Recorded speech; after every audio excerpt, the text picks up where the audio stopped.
সময় বুঝিয়া সেখানে আসিয়া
রাধারানীর কথা মতো গোবিন্দের গলা থেকে ফুলের মালাটা তুলে নিয়ে চলে গেল।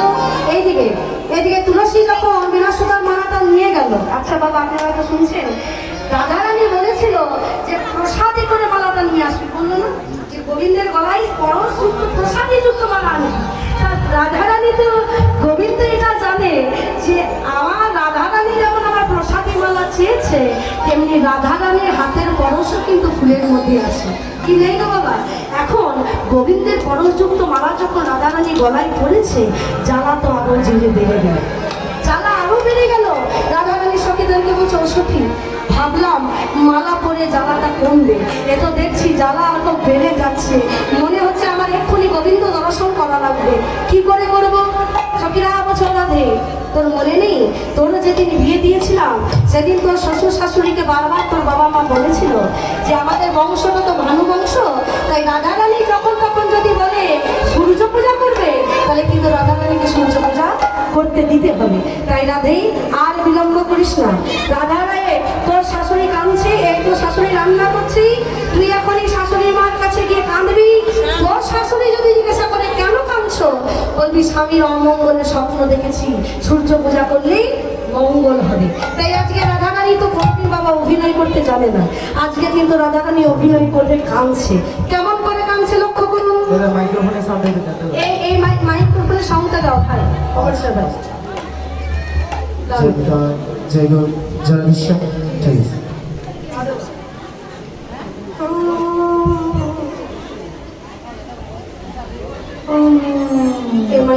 করলে তো তোর শাশুড়ি শুনতে পাবি, একটু জোরে জোরে কান। এটা ছেলে ভুলে তো কান না, আর একটু জোরে কান রাধে।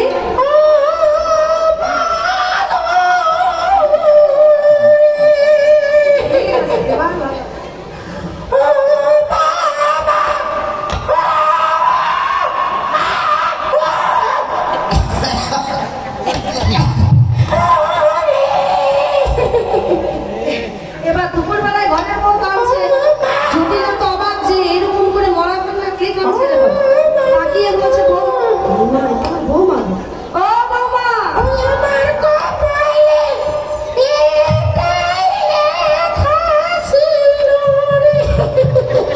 ও বৌমা, কি হয়েছে তোমার, তুমি কাঁদছো কেন? আচ্ছা, তোমাকে কি আমার মেয়ে কুটিনা কিছু বলেছে? না, বলে নাই। আমার ছেলে আয়ন কিছু বলেছে? ও কি বলবে, ওকে তো আমি বলি। বলছি কি আমি কিছু বলেছি?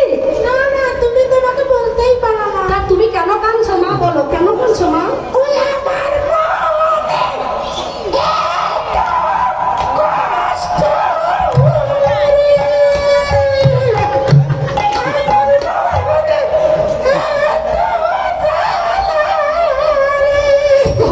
তোমার কান্না দেখে তোমার হাসি পায়।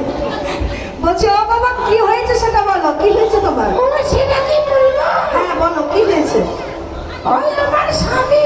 তোমার স্বামী? হ্যাঁ, আমার আসামি। তোমার আসামি কি? আমার পতি। তোমার পতি? হ্যাঁ, এবার বুঝেছি। পরম ক্ষতি। তারপর আমার হাজবেন্ড। হ্যাঁ, কি হয়েছে? আমার ওয়াইফ। আমার বর। হ্যাঁ, কি হয়েছে সেটা বলো। ওই কালকে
ওরে মরে গেছে। আচ্ছা বৌমা, তুমি কি এর সাথে ভালো কিছু দেখেছো যেটা করলে আমার ছেলের মঙ্গল হবে? এটা দেখেছো? হ্যাঁ দেখেছি। কি করতে হবে? তুমি করতে দেবে না। আমি করতে দেবো। বলো, তুমি আমার ছেলের মঙ্গলের জন্য যা চাও আমি তোমায় তাই করতে দেবো। মা বলো কি চাও? তাহলে কালকে বিউটি পার্লার নিয়ে যেতে হবে আমাকে। আচ্ছা কি করতে হবে সেটা বলো। করতে দেবে তো? হ্যাঁ দেবো। তিন সত্যি বলো। সত্যি সত্যি। আরেক সত্যি কি তোমার বাবা বলবে নাকি? হ্যাঁ, সত্যি সত্যি সত্যি, তিন সত্যি। বলো কি চাও? আচ্ছা তাহলে বলছি, হ্যাঁ। সূর্যদেবের পূজা করলে স্বামীর অমঙ্গল দূরে যাবে। আচ্ছা, সূর্য পূজা করলে পূজা করলে সকল বিপদ চলে যাবে? হ্যাঁ, হ্যাঁ। আমার ছেলের মঙ্গল হবে? হবে। আমার মেয়ের মঙ্গল হবে? হবে। যারা কীর্তন শুনছে তাদের মঙ্গল হবে? হবে। আমার? তোমার 14 গোষ্ঠীর মঙ্গল হবে। বেশ, তাহলে আর দেরি নয়। তাহলে তাড়াতাড়ি করে সাজাও, সূর্য পূজায় চলে যাও। আরে যারা সূর্য পূজায় যেতে চাও তাড়াতাড়ি এখানে আসো। সূর্য পূজায় যারা যেতে চান সেই ফলের ডালা নিয়ে, ফুলের ডালা নিয়ে চলে আসো। আচ্ছা, এই বাড়ির ছোট পুত্র বিশাল সরকার খুবই অসুস্থ, তাই তার জন্য সকল ভক্তের কাছে আমি আশীর্বাদ প্রার্থনা জানাচ্ছি। আপনারা সবাই দুহাত তুলে ভগবানের কাছে আশীর্বাদ চাইবেন সে যেন খুব তাড়াতাড়ি সুস্থ হয় এবং আবারও যেন সাধু সঙ্গ বৈষ্ণব সঙ্গ যেন করতে পারে। হৃদয় গৌর প্রেমানন্দ। এবং এখানে যারা কমিটি ভক্তবৃন্দ অনেক কষ্ট করে কীর্তনের আয়োজন করেছে। আমার স্বামী বলছিল যে আমার কালীবাড়িতে কিন্তু কীর্তন ছিল, কালীবাড়ি থেকে আমার কীর্তন শুনতে অনেকে এসেছে আজকে, তাই সেখানে কীর্তন ছেড়ে কিন্তু আমরা এখানে এসেছি। আসলে এখানে কমিটির ভক্তবৃন্দ খুব ভালোভাবে আমাদের আপ্যায়ন করেছে, তাই এই কমিটির জন্য আপনারা সবাই দুহাত তুলে আশীর্বাদ করবেন যে তারা যেন এমনভাবে সাধুসঙ্গ বৈষ্ণব সঙ্গ করি এবং এমন করে যেন সবাইকে সম্মান দিতে পারি। হৃদয় গৌর হরি বল। আর সবাই দান দক্ষিণা করবেন, কমিটির তরফ থেকে যাচ্ছে আপনাদের কাছে, আপনারা যে যার সামর্থ্য মতো দান দক্ষিণা করবেন।